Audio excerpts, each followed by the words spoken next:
안녕하세요. 네, 반갑습니다. 네.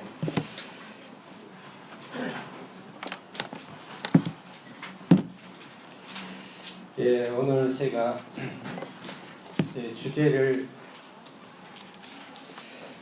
제가 선정하는데 약간 하나님께 여쭤봤는데 한 두 가지를 놓고 제가 기도를 했었거든요. 그래서 하나님께 여쭤보니까 하나님께서 그 위로라는 주제로 교제할 것을 말씀하셨습니다.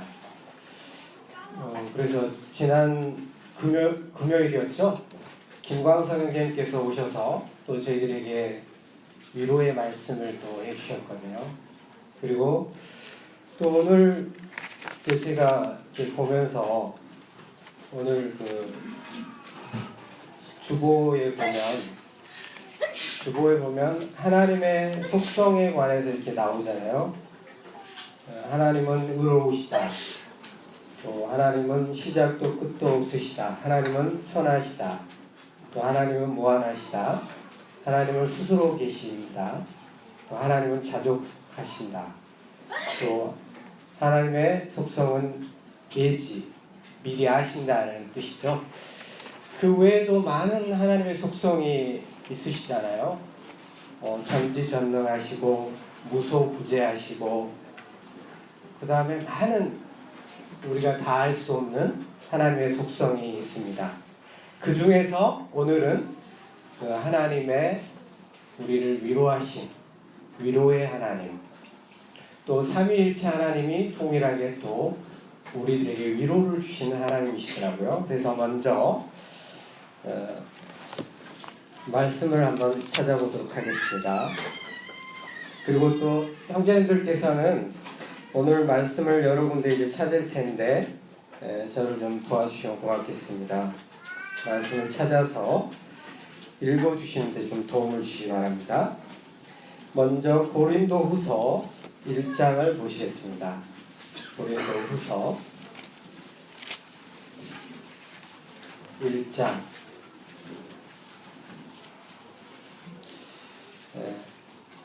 1장 3절 찬송하리로다.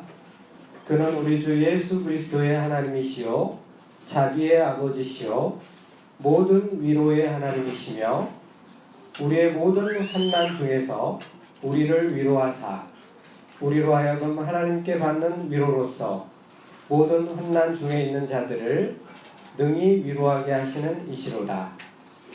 그리스도의 고난이 우리에게 넘친 것 같이 우리가 받는 위로도 그리스도로 말미암아 넘치는도다. 우리가 환난 당하는 것도 너희가 위로와 구원을 받게 하려는 것이요 우리가 위로를 받는 것도 너희가 위로를 받게 하려는 것이니 이 위로가 너희 속에 역사하여 우리가 받는 것 같은 고난을 너희도 견디게 하느니라. 이렇게 성경 말씀에 나와 있습니다. 그래서 정말 하나님께서는 우리 사람들에게 참 위로를 많이 주시고 계신 걸 알게 됩니다. 또 우리 주님께서도 여기 표현된 것처럼 5절에 그리스도의 고난이 우리에게 넘친 것 같이 우리가 받는 위로도 그리스도로 말미암아 넘치는도다 이렇게 표현이 되어 있습니다. 그래서 우리 그리스도 예수께서 실제로 우리 그리스도 예수 생각하면 뭐가 떠오르십니까? 바로 복음이 떠오르시잖아요. 그래서 예수 그리스도께서 우리의 죄를 위해서 아까 제가 잠깐 그 예배 시간에 주님의 성육신 하심에 대해서 언급을 했는데 정말 하나님이신 그분께서 우리와 같은 동일한 몸을 입고 이 땅에 내려오셨다는 사실, 또 그리고 우리의 죄가를 속하시기 위해서 십자가에 달리시고 또 실제로 피를 흘리신 그 예수 그리스도를 생각하면 우리가 정말 너무나 다행스럽다라는 생각이 들지 않습니까? 정말 주님이 아니셨다면 우리는 정말 상상할 수 없는 고통 속에 지옥의 영원한 형벌에 들어갈 수밖에 없습니다. 그런데 우리 그 주님을 생각할 때 얼마나 위로가 됩니까? 또 우리 주님은 많은 약속을 하고 계시잖아요. 이제 나중에 이제 말씀드리겠습니다만은 그 주님의 다시 오심 이런 부분을 생각할 때 우리의 위로가 되고 정말 말할 수 없는 위로를 우리에게 주시는 것을 보게 됩니다. 또한 우리 삼위일체 하나님 중에 성령님을 생각할 수가 있는데 이 성령님은 또 여러 가지 사역이 독특한 사역이 있으신데 먼저는 성령님을 위로의 주라고 표현하십니다. 그 다음에 또 중보자, 또 돕는 자, 또 탄원자 뭐 이런 그 성령님의 속성, 성령님의 사역을 우리가 알 수 있는데 그 중에서 첫 번째로 이 보혜사 성령님이 위로의 주라는 그러한 표현을 하고 있습니다. 그래서 우리들에게 실제적으로 많은 위로를 주는데 그 중에서 로마서 8장 26절을 우리 주성 형제님이 한번 읽어주시기 바랍니다. 로마서 8장 26절.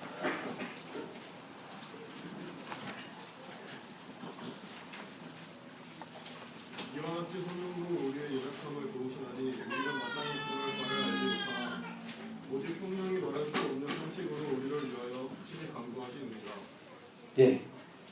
성령님께서는 참 우리의 연약함을 도우신다라고 표현하셨고 또 심지어 우리가 기도할 바를 알지 못했을 때 성령께서 우리를 위해서 말할 수 없는 탄식으로 우리를 위해서 친히 간구하신다 이렇게 말씀하고 계신 것입니다. 그래서 우리가 그 삼위일체 하나님을 생각할 때 우리들에게 정말 많은 위로를 주시는 하나님이시라는 걸 알 수가 있습니다. 그리고 성령께서 또 때로는 죄에 대하여, 의에 대하여, 심판에 대하여 또 세상을 책망하신다라고 표현하고 있습니다. 그래서 성령께서는 우리 믿지 않는 사람들에게도 역사하셔서 그 사람들이 죄를 깨닫고 결국 그 죄를 회개하고 또 하나님의 공의를 또 깨닫게 하고 그래야 예수 그리스도를 영접하게 하는 그런 역할도 또 하고 계시죠. 자, 우리가 그러면 또 히브리서 2장 18절을 한번 우리 정렬 형제님이 한번 읽어주시기 바랍니다. 히브리서 2장 18절.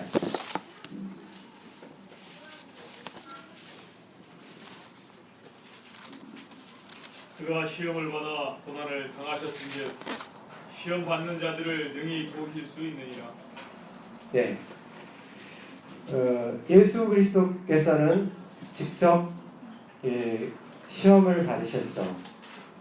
그 마귀의 이끌림을 받아가지고 또 물론 성령님의 이끌림을 받아서 시험을 친히 받으셨습니다. 그 시험을 또 말씀을 통해서 이겨내셨죠. 또 우리들에게도 이제 이 시험이 오는데 이 시험은 이제 우리들에게 주로 오는 것은 어떤 유혹이죠. 유혹, 또 시련 이런 부분들이 우리에게 찾아올 때에도 주님께서는 우리에게 도움을 주시고 또 지혜를 주시고 우리가 그 시험을 이길 수 있는 그러한 능력을 저희들에게 주십니다. 그 다음에 이제 데살로니가 전서 4장 16절부터 18절 우리 박태준 형제님께서 한번 읽어주시기 바랍니다. 데살로니가 전서 4장 16절부터 18절. 주께서 호령과 천사장의 소리와 하나님의 나팔 소리로 신이 하늘로부터 강림하시리니 그리스도 안에서 죽은 자들이 먼저 일어나고 그 후에 우리 살아남은 자들도 그들과 함께 구름 속으로 끌어올려 공중에서 주를 영접하게 하시리니 그리하여 우리가 항상 주와 함께 있으리라. 그러므로 이러한 말로 서로 위로하라. 예. 그래서 우리가 예전부터 우리는 예수 그리스도의 공중 재림에 대해서 이렇게 사모하는 마음이 있잖아요. 근데 특별히 때로는 이렇게 고난을 당한 사람들, 또 때로는 몸이 아프거나 이런 사람들, 제가 예전에 그런 얘기를 들었습니다. 어느 그 중국에서 사역하시는 분이었는데, 그분이 이제 복음을 전하시다가 때로는 공안에 잡혀서 이렇게 맞기도 하고, 그러다 보니까 이렇게 후유증이 있잖아요. 막 통증이 몰려오고, 그럴 때 이제 항상 이제 주님을 사모하게 된다고, 주님의 다시 오심을 고대하게 된다고, 그 간절한 그런 심령을 제가 들었습니다. 그래서 우리가 특별히 주님을 위해서 고난을 당한 사람들은 더더욱 주님의 다시 오심에 대해서 이렇게 사모하는 마음이 있습니다. 간절히 사모하는 마음이 있습니다. 그리고 때로는 이제 이 병 중에 있는 분들, 이런 분들은 정말 이 땅에 살아가는 게 고통이잖아요, 사실은. 근데 이제 천국에 가면, 우리 주님이 다시 오시면 이 고통에서 해방을 받을 수 있잖아요. 그 좋으신 주님과 함께 같이 교제를 나누면서 영원히 함께 할 수 있다라는 그 기대감, 그 소망, 그런 것이 있기 때문에 아마 주님을 이렇게 사모하는 것 같습니다. 그 다음에 베드로전서 2장 19절부터 24절까지 좀 긴데요. 우리 서민국 형제님께서 한번 읽어주시기 바랍니다. 베드로전서 2장 19절부터 24절.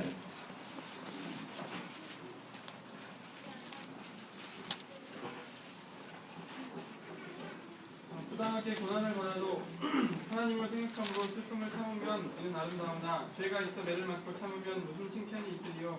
그러나 선을 행함으로 고난을 받고 참으면 이는 하나님 앞에 아름다움이다. 이를 위하여 너희가 부르심을 받았으니 그리스도도 너희를 위하여 고난을 받으사 너희에게 불을 끼쳐 그 자취를 따라오게 하려 하셨느니라. 그는 죄를 범하지 아니하시고 그 입에 거짓도 없으시며 욕을 당하시되 맞대어 욕하지 아니하시고 고난을 당하시되 위협하지 아니하시고 오직 공의로 심판하시는 이에게 부탁하시며 친히 나무에 달려 그 몸으로 우리 죄를 담당하셨으니 이는 우리로 죄에 대하여 죽고 의에 대하여 살게 하려 하십니다. 그가 채찍에 맞음으로 너희는 나음을 얻었나니. 예, 감사합니다. 특별히 그 23절에 보면 욕을 당하시되 맞대어 욕하지 아니하시고 고난을 당하시되 위협하지 아니하시고 그리고 공의로 심판하시는 이에게 부탁하셨다라고 표현이 되어 있습니다. 우리가 예전에 그 최근에 뭐 촛불 집회라고 이런 집회를 했잖아요.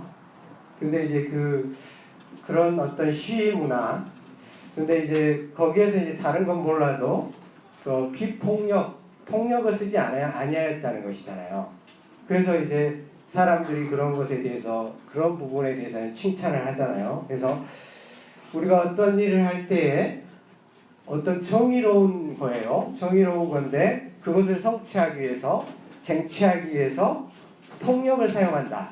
그러면 어떻게 됩니까? 그것은 자기의 주장하는 그 정당성 자체가 훼손이 되는 거예요. 그래서 우리가 그리스도인들이 때로는 다른 사람들에게 이유 없이 욕을 당할 수도 있어요. 참 애매히 고난을 당할 수가 있습니다. 여기 19절에 표현된 것처럼 부당하게 고난을 당할 수가 있습니다. 그럼에도 불구하고 우리는 예수 그리스도를 생각함으로, 우리 주님이 그러하셨잖아요. 주님이 정말 십자가에 달리시면서 많은 모욕과 수치와 그 입에 담을 수도 없는 욕을 들으셨지만 대신 맞대어 욕하지 아니하셨다고 표현이 되어 있습니다. 그리고 묵묵히 그 십자가의 길을 가셨습니다. 주님께서는 많은 할 말이 있으셨지만 그런 모든 것들을 참으시고 인내하시고 묵묵히, 아까 어느 형제님께서 예배 시간에 말씀하셨던 것처럼 주님의 그 하나님의 명령에 순복하셨던 것을 보게 됩니다. 그래서 우리들이 때로는 고난을 당할 때에도 우리 주님을 생각하면 참 우리에게 위로가 되는 것입니다. 주님을 생각하면 우리가 정말 못 참을 일이 없죠, 사실은.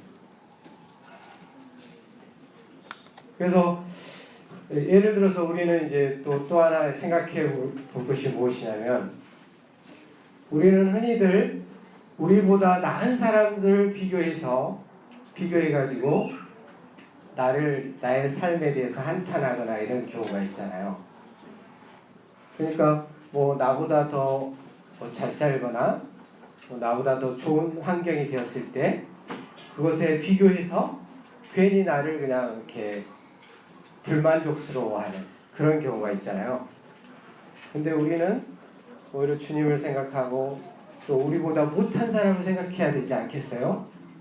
왜냐하면 우리가 이렇게 자유를 가지고 오늘도 예배를 드리고 있잖아요. 근데 아직도 뭐 이런 북한이나 또는 우리보다 훨씬 못 사는 이런 아프리카, 이런 오지에 사는 사람들, 이런 사람은 복음을 듣지도 못하고 그냥 지옥으로 가는 사람들도 있고, 북한과 같이 자유가 없는, 또 종교의 자유가 없는 그런 나라도 많잖아요. 그렇기 때문에 우리는 항상 우리보다 못한 사람을 생각하면서 감사할 수가 있는 것입니다. 그리고 제가 방금 베드로전서 2장에 말씀드린 것처럼 우리 주님을 생각하면 모든 환경이 다 감사한 것입니다. 모든 환경에서 자족할 수가 있습니다. 그래서 그런 모든 상황 속에서 우리는 위로를 받을 수가 있는 것입니다.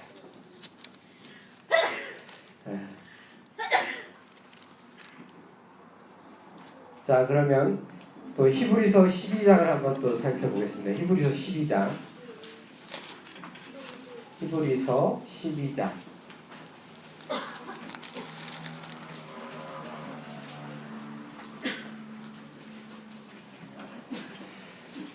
때로는 이제 우리가 징계를 받게 되는데 그에 관련해서 한번 살펴보도록 하겠습니다. 우리 이일의 형제님 히브리서 12장 5절부터 11절까지 한번 읽어주시기 바랍니다. 또 아들들에게 권하는 것 같이 너희에게 권면하신 말씀도 잊었도다 일렀으되 내 아들아 주의 징계하심을 경히 여기지 말며 그에게 꾸지람을 받을 때에 낙심하지 말라. 주께서 그 사랑하시는 자를 징계하시고 그가 받아들이시는 아들마다 채찍질하심이라 하였으니 너희가 참음은 징계를 받기 위함이라. 하나님이 아들과 같이 너희를 대우하시나니 어찌 아버지가 징계하지 않는 아들이 있으리요. 징계는 다 받는 것이거늘 너희에게 없으면 사생자여 친아들이 아니니라. 또 우리 육신의 아버지가 우리를 징계하여도 공경하였거든 하물며 모든 영의 아버지께 더욱 복종하며 살려 하지 않겠느냐. 그들은 잠시 자기의 뜻대로 우리를 징계하였거니와 오직 하나님은 우리의 유익을 위하여 그의 거룩하심에 참여하게 하시느니라. 무릇 징계가 당시에는 즐거워 보이지 않고 슬퍼 보이나 후에 그로 말미암아 연단받는 자들은 의와 평강의 열매를 맺느니라. 예, 감사합니다. 그래서 우리가 이제 징계를 생각하면 우리는 어떤 생각이 듭니까? 징계하면 참 받기 싫은 그런 마음도 들잖아요. 근데 오히려 이 징계가 우리에게 큰 위로를 줍니다. 왜냐하면 우리에게 징계가 있다라는 것은 우리가 사생자가 아니다라는 증거이잖아요. 그리고 그 징계가 오히려 우리의 삶을 훨씬 주님께 가까이 하게 하고 영적으로 더 성장하게 하는 것을 보게 됩니다. 그리고 11절에 나온 것처럼 이 징계를 통해서 의와 평강의 열매를 맺느니라 이렇게 표현이 되어 있잖아요. 그래서 우리를 정말 사랑하기 때문에 때로는 하나님께서는 우리들에게 징계를 허락하시고 또 그 징계를 통해서 오히려 우리들에게 위로를 주는 것을 보게 됩니다. 그래서 우리들도 이제 자녀들을 키우잖아요. 자녀들을 키우는데 그 자녀가 잘못 가고 있을 때 우리는 그 자녀들을 때로는 채찍질을 합니다. 저도 이제 물론 이제 어렸을 때 아이들을 많이 이렇게 초단을 했습니다만은, 근데 이제 아이들이 많이 크니까 이제 이 아이들을 함부로 이제 이 채찍을 가하기가 어렵더라고요. 왜냐하면 이게 등치가 커지고 이러니까. 그리고 이 아이들이 또 말귀를 또 알아듣잖아요. 그리고 이제 또 맞는 걸 되게 힘들어해요. 예, 매를 피해 다니고 이러니까.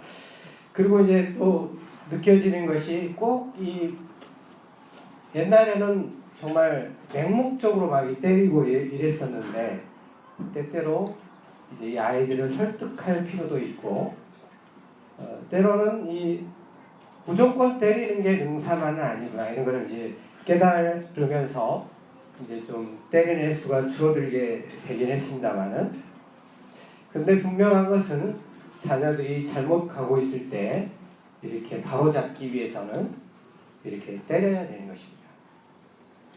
그래서 예전에 어떤 형제님께서 여기 간증하셨을 때 그런 말씀을 하셨는데, 우리 아이들이 때때로 부모들에게 이렇게 대들거나 이렇게 무례한 행동을 할 때가 있잖아요.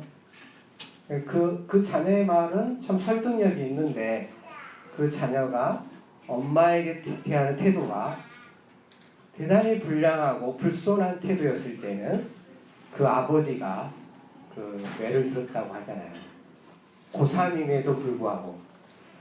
참 그런 것을 봤을 때 참 잘하고 계신다 이런 생각이 들었거든요.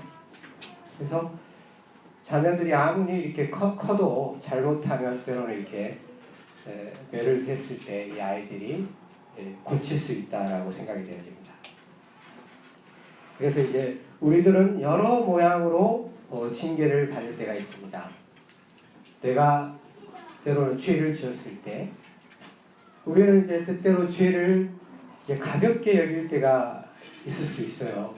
우리가 너무 은혜에 대해서 이제 강조를 하게 되다 보면 은혜를 넘어 때로는 방종으로 치우칠 때가 있어요. 이 하나님이 주신 자유를 때로는 잘못 사용할 때가 있다는 것입니다.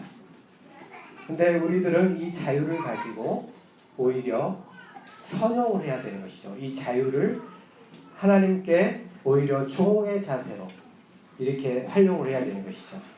그리고 이 죄라는 건 사실은 엄청난 파괴력이 있습니다. 사실 우리가 생각하는 것보다도 훨씬 이 죄라는 것은 파급력이 커요. 그래서 이 죄를 표현하기를 누룩이라고 표현하잖아요. 누룩이라는 것은 그 급속하게 퍼지잖아요. 그래서 교회 안에도 어떤 것이 딱 들어와서 이게 허용이 되면 이제 급속하게 퍼집니다. 이제 제어할 수가 없는 것이에요. 그래서 우리가 어떤 잘못된 부분을 때로는 볼 때는 그 책망이 필요한 거예요. 그것을 못하게 하고 이런 것이 필요합니다. 왜냐하면 그 죄로 인해서 많은 것들을 무너뜨려 버리기 때문에 그렇습니다. 그래서 우리는 그 죄에 대해서 항상 경각심을 가져야 된다는 것입니다. 그래서 잠언 27장 5절에 보면 때로는 면책은 숨은 사람보다 나으니라 이렇게 표현이 되어 있잖아요. 그래서 우리가 그 모든 것들을 조화롭게 해야 되는 것이죠. 그러니까 하나님의 속성이 여러 속성이 있는데 어느 한 편만 내가 이제 깨달았다 해서 그 부분만 예를 들어서 그 부분에 대해서 강조하고 그 부분만 가르치고 이렇게 되면 안 되고 이 균형 있고 이렇게 조화롭게 가르쳐야 이게 성도들이 성장하는데 도움이 되는 것이죠. 그래서 이 징계라는 것이 참 우리에게 사실은 결과적으로 큰 위로가 된다라는 것을 알 수가 있습니다.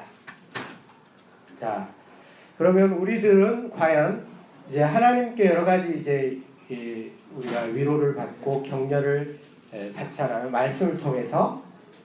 그러면 우리는 이제 다른 사람들에게 또 성도들에게 어떠한 태도를 취해야 되는 것을 한번 찾아보도록 하겠습니다.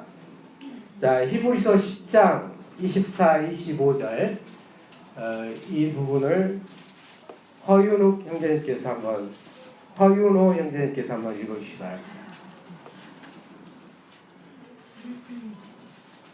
이글에서 10장 24, 25절.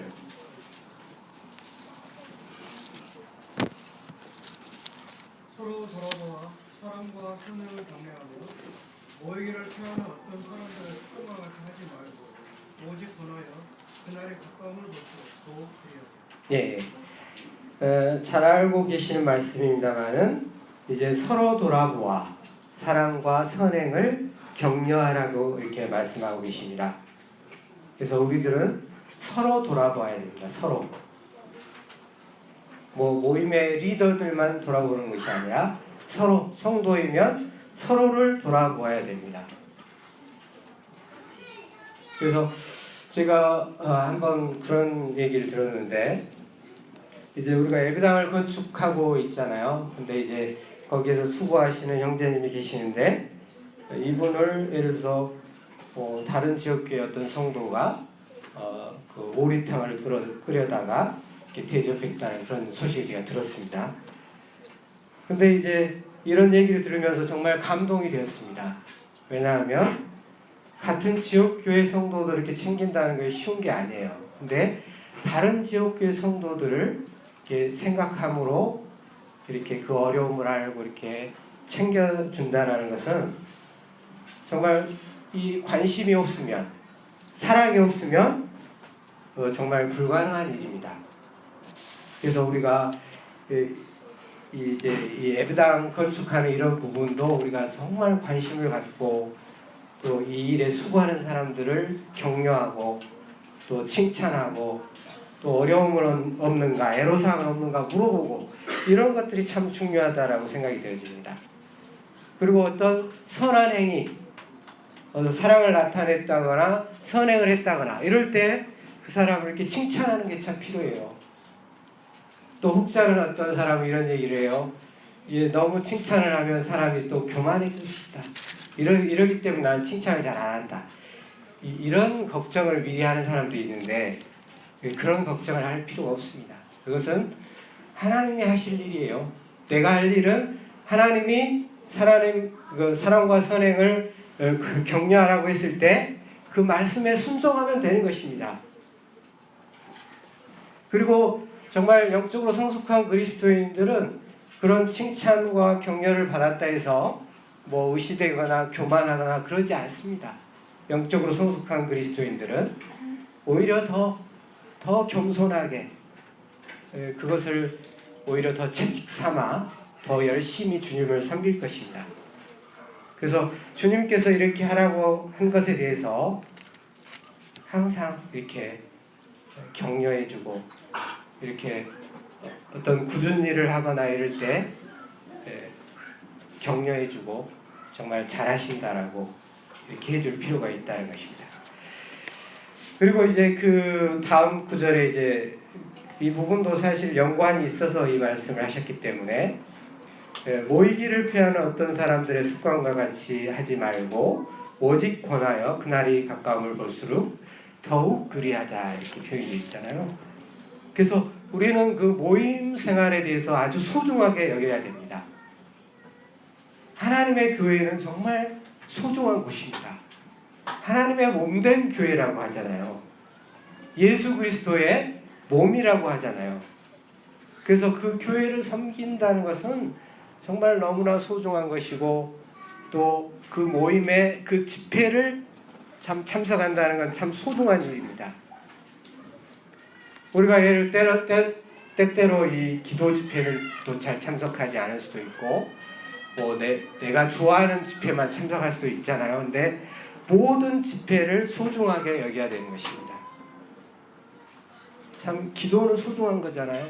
그 기도를 통해서 하나님께서 역사하시고 또 실상 우리가 예배당을 이만큼 건축하게 된 것도 우리 성도들의 그 보이지 않는 기도 또 아침에 그 새벽 기도 또 자매님들의 그 보이지 않는 기도 이런 것들이 어우러져서 이런 하나님의 역사를 이루어가는 것입니다. 그래서 모든 집회를 소중히 여겨서 이 모이기를 피하지 않는 것이 참 중요하고 또 실제로 우리가 모이기를 피했을 때 사실은 여러 가지 그 죄악에 노출될 수가 있어요.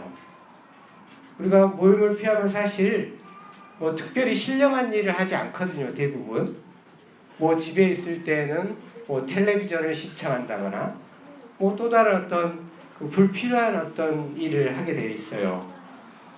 근데 이제 모임 생활에 딱 참석하게 되면 그거 자체가 그 죄악으로부터의 그 방어막이 형성되고 또 모임에 참석하게 되면 영적인 활동을 하게 되잖아요.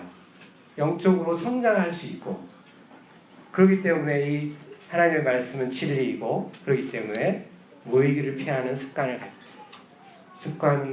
같이 하지 말라고 이렇게 말씀하고 계십니다. 더더군다나 주님이 이제 오시기 얼마 남지 않은 이때는 더욱 그리하라라고 표현하고 계십니다. 그리고 또 한 가지 이제 우리가 성도들에게 해야 될 이제 그런 부분들을 또 살펴보겠습니다. 데살로니가 전서 5장 26절 이한지 경제님께서 한번 읽어주시기 바랍니다. 데살로니가 전서 5장 26절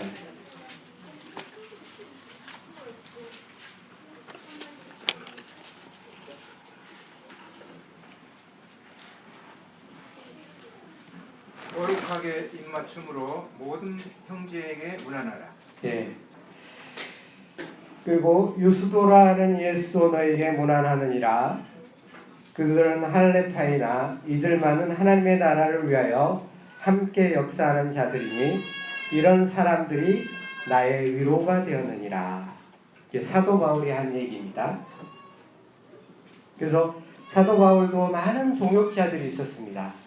실제적으로 물질적인 도움을 주기도 하고 또 실제로 찾아가서 위로도 하고 또 실제적인 동역을 하고 이럴 때 사도 바울이 많은 위로를 얻었다라고 이렇게 표현하고 있습니다.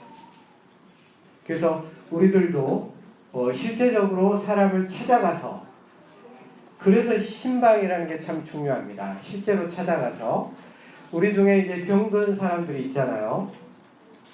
뭐 수술을 했다던가 또는 좀 아프거나 이럴 때 실제로 수고를 해서 내 발을 움직여서 그 사람을 찾아가는 것입니다. 그래서 물론 찾아갈 때도 결코 빈손으로 가지 않겠죠. 무언가를 들고 그 사람을 찾아가서 이렇게 병문안을 하거나 또 병문안 아닐지라도 이렇게 문안을 하는 것.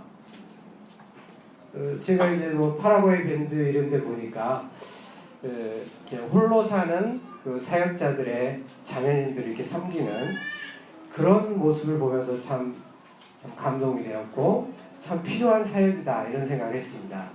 그래서 이 사역자들의 자매님들을 때때로 이렇게 때로는 이렇게 많이 이렇게 위로해드리지 못하고 사실 누구나 그렇습니다만은 그 남편이 있을 때와 또 남편이 없을 때 그런 상황은 전혀 달라지거든요. 사역자가 이제 모임에서 리더로서 이렇게 여러 가지 일을 사역을 하고 있을 때는 그 자매님도 당연히 이렇게 챙겨드리게 돼 있잖아요. 근데 이제 형제님 먼저 소천하시고 자매님 혼자 계실 때는 아무래도 성도들이 이제 신경을 덜 쓰게 되고 왠지 이제 소외된 느낌이 들고 막 이런 경우들이 있거든요. 이제 그럴수록 이분들을 생각하면서 뭐 생활에 어려움은 없는지 이렇게 또 이런 도움을 줄 때는 상당히 조심스럽게 이렇게 도움을 줘야 되는 것이죠. 이제 자존심 상하지 않게 마음의 상처를 받지 않게 이런 것들이 참 지혜로운 도움이라고 생각이 됩니다. 그래서 이런 사역들 이런 것들이 참 필요한 것입니다. 그래서 이런 것을 받았을 때 참 성도들이 위로를 받고 참 격려를 받고 더더욱 어려움 가운데서도 주님의 일을 이렇게 힘쓰도록 노력을 할 것입니다. 그래서 우리 모든 성도들은 지금 우리 모임에서도 이렇게 예를 들어서 허리 수술을 하신 분이 계시고 이런데 혹시 이분들을 안 찾아봤다면 오늘이라도 한번 찾아보고 이렇게 하는 것들이 참 필요하리라고 생각이 되어집니다. 그러면 이제 이제 마무리 시간이 되었습니다. 몇 구절만 이제 더 찾아보겠습니다. 계시록 21장 3절부터 5절 정재영 형제님께서 한번 읽어주시기 바랍니다. 계시록 21장 3절부터 5절. 내가 들으니 보좌에서 큰 음성이 나서 이르되 보라 하나님의 장막이 사람들과 함께 있음에 하나님이 그들과 함께 계시리니 그들은 하나님의 백성이 되고 하나님은 친히 그들과 함께 계셔서 모든 눈물을 그 눈에서 닦아주시니 다시는 사망이 없고 애통하는 것이나哭하는 것이나 아픈 것이 다시 있지 아니하리니 처음 것들이 다 지나갔음이더라. 보좌에 앉으신 이가 이르시되 보라 내가 만물을 새롭게 하노라 하시고 또 이르시되 이 말은 신실하고 참되니 기록하라 하시고. 예, 감사합니다. 참 이 말씀을 볼 때도 참 너무나 위로가 되잖아요. 새 하늘과 새 땅 우리가 고대하는, 그리고 그곳은 어떤 곳이냐, 눈물이 없고 애통하는 것이나 곡하는 것이나 아픈 것이 다시 있지 않다. 예를 들어 저도 이제 허리가 요즘 안 좋아서 이제 허리가 약간 통증이 있었는데 이런 통증이 없고 아픈 것, 그 다음에 우리는 이 땅에 살아가면서 항상 때때로 가족들을 먼저 하나님 나라에 이렇게 이별하는, 사별하거나 작별하는 그런 경우가 있잖아요. 그때 우리는 정말 곡하기도 하고 애통하기도 합니다. 아까 그 위로에 대해서 이제 얘기했을 때 우리가 때때로 그 상갓집에 가잖아요. 상갓집에 우리 그리스도인이기 때문에 대부분이 구원받고 하늘나라에 가신 분들이 많이 계시죠. 그래서 우리가 상갓집에 가서 그 상주에게 위로의 말씀을 이렇게 전하잖아요. 너무나 이렇게 갑작스럽게 젊은 그리스도인이 하늘나라에 갔을 때는 우리가 그래서 그런 얘기를 하잖아요. 정말 뭐라 위로드릴 말씀이 없습니다. 이렇게 표현을 하잖아요. 왜냐하면 어떤 얘기를 해도 그분은 위로가 되지 않기 때문에.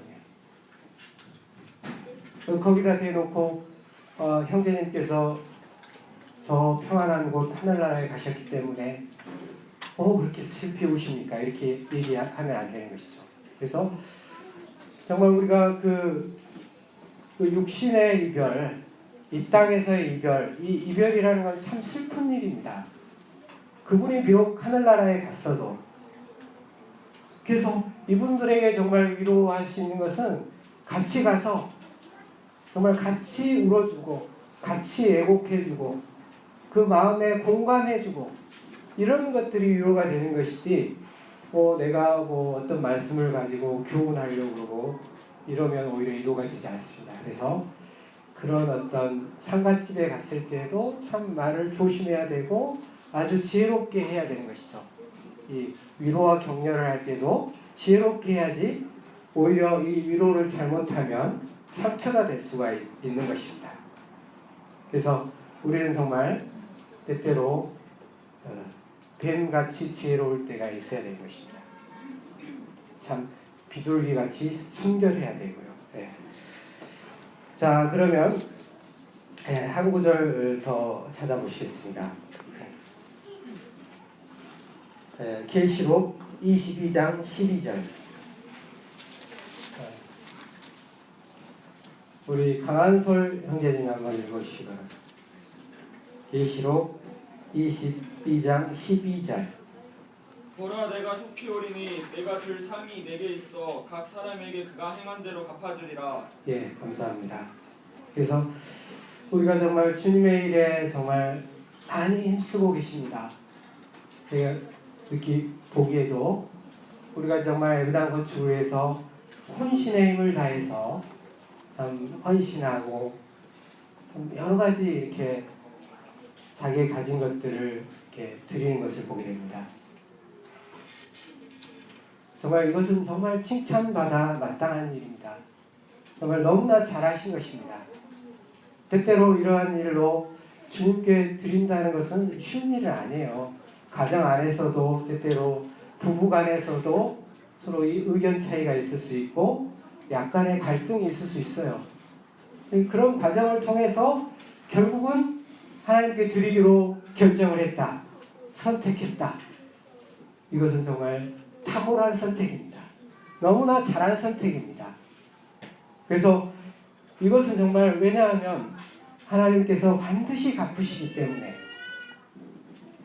이 천국에서 우리가 일한 대로 갚아주시겠다고 말씀하셨고 먼저 그의 나라와 그의 의를 구하라. 그리하면 이 모든 것을 너희에게 더하시라고 분명하게 약속하셨습니다. 정말 하나님께서는 못 하실 수 있는 게 뭐냐면 거짓말을 못 하시잖아요. 그래서 하나님께서는 약속하신 것을 반드시 이루신다는 것입니다. 우리들에게 하신 이러한 약속을 우리가 생각하면 우리들의 너무나 큰 위안이 되지 않습니까?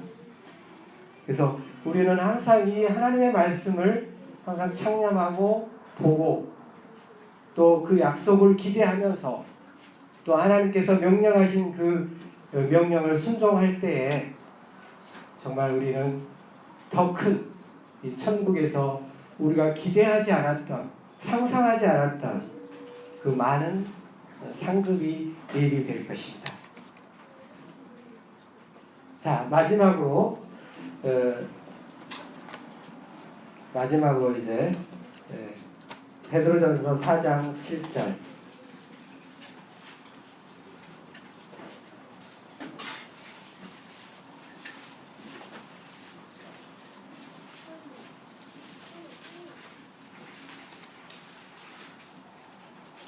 베드로전서 4장 7절을 제가 읽겠습니다. 만물의 마지막에 가까웠으니 그러므로 너희는 정신을 차리고 근신하여 기도하라. 무엇보다도 뜨겁게 서로 사랑할지니 사랑은 허다한 죄를 덮느니라. 네, 여기까지만 읽고요. 그 다음에 골로새서 3장 13절 14절 우리 주영이 형제가 한번 읽어주시기 바랍니다.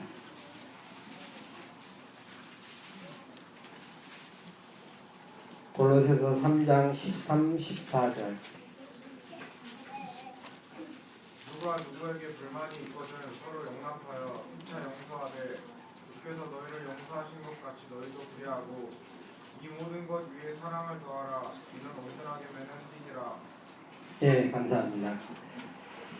그래서 이 말씀에서 제가 드리고 싶은 말씀은 무엇보다도 뜨겁게 서로 사랑할지니 그리고 이 모든 것 위에 사랑을 더하라 이렇게 표현되어 있잖아요. 그러니까 하나님의 속성이 정말 가장 그 저변에 깔려있는 참 위대한 속성 중에 바로 사랑의 속성이 있잖아요. 그래서 우리를 위로하신 이 목적도 그 사랑의 바탕 위에 우리를 이렇게 위로하는 것입니다. 그래서 우리들도 참 우리들 간에 이제 서로 위로를 해야 된다고 말씀드리는 것인데 우리들은 연약한 인생들입니다. 그렇기 때문에 또 때때로 실수할 때도 있고 또 때로는 이렇게 잘못을 범할 때도 있는 것입니다. 그리고 때때로 어떤 나에게 많은 누를 끼칠 때도 있는 것입니다. 하지만 우리는 주님을 생각하므로 주께서 너희를 용서하신 것 같이 너희도 그리하고 이렇게 얘기를 하고 있잖아요. 그래서 정말 사랑이 있다면 이 성도의 조그만 잘못은 용납하고 받아들이고 오히려 뜨겁게 사랑할 수가 있는 것입니다. 우리가 이제 자녀들을 사랑하잖아요. 혹시 우리 자녀들을 혹시 이렇게 시기하거나 질투하는 사람이 있습니까? 혹시? 서민국 형제님 혹시 자녀들을 시기하거나 뭐 질투하거나 이러세요? 네, 전혀 그렇지 않죠. 그리고 우리가 어떤 자녀들에 대해서 이렇게 칭찬을 하잖아요. 그래서 예를 들어서 민구 형제 얘기가 나와서 그런데 저 막내 아들이 정말 그 눈이 초록초록하고 참 너무 잘생겼잖아요. 그래서 그 아들에 대해서 누가 칭찬하면서 너무 잘생겼다. 아버지보다 더 낫다. 이렇게 하면 어떻습니까? 기분이 좋잖아요. 나보다 낫다 그래도 기분이 좋잖아요. 근데 사람들이 이제 성숙하지 못한 사람들은 이제 누가 나를 비교하거나 또 나보다 잘 되거나 이러면은 막 이렇게 질투심이 나고 막 시기심이 나고 막 이러잖아요. 그래서는 안 되는 것이죠. 나보다 더 영적으로 성숙하고 주님의 일을 많이 하고 주님의 쓰임을 받고 이러면 더더욱 박수를 쳐주면서 잘하고 있다. 또 격려해주고 이런 자세가 참 필요한 것이죠. 그래서 우리가 정말 항상 그 자녀에게 하듯이 자녀가 잘못하면 때로는 용납하잖아요. 이렇게 좀 실수해도 내 자식이니까 감싸고 또 더 잘하기를 바라고 더 잘 되기를 기대하고 나보다 더 잘 되기를 기대하고 이런 것들이 있잖아요. 그래서 우리 성도들도 이제 주제는 이제 위로인데 그 저변에는 바로 그 사랑을 바탕으로 하는 이 위로가 이렇게 풍성해질 때 때때로 성도들이 실수하거나 잘못했을 때도 감싸 안으면서 격려해 줄 수 있고 세워줄 수 있다는 것입니다. 그래서 우리가 때때로 뭐 청년들이 뭐 이제 젊으니까 실수할 수도 있죠. 잘못할 수도 있지만 청년들도 이렇게 격려하면서 더 잘할 수 있도록 이렇게 하는 것들도 필요하다라고 생각이 듭니다. 네, 이상으로 말씀을 마치겠습니다.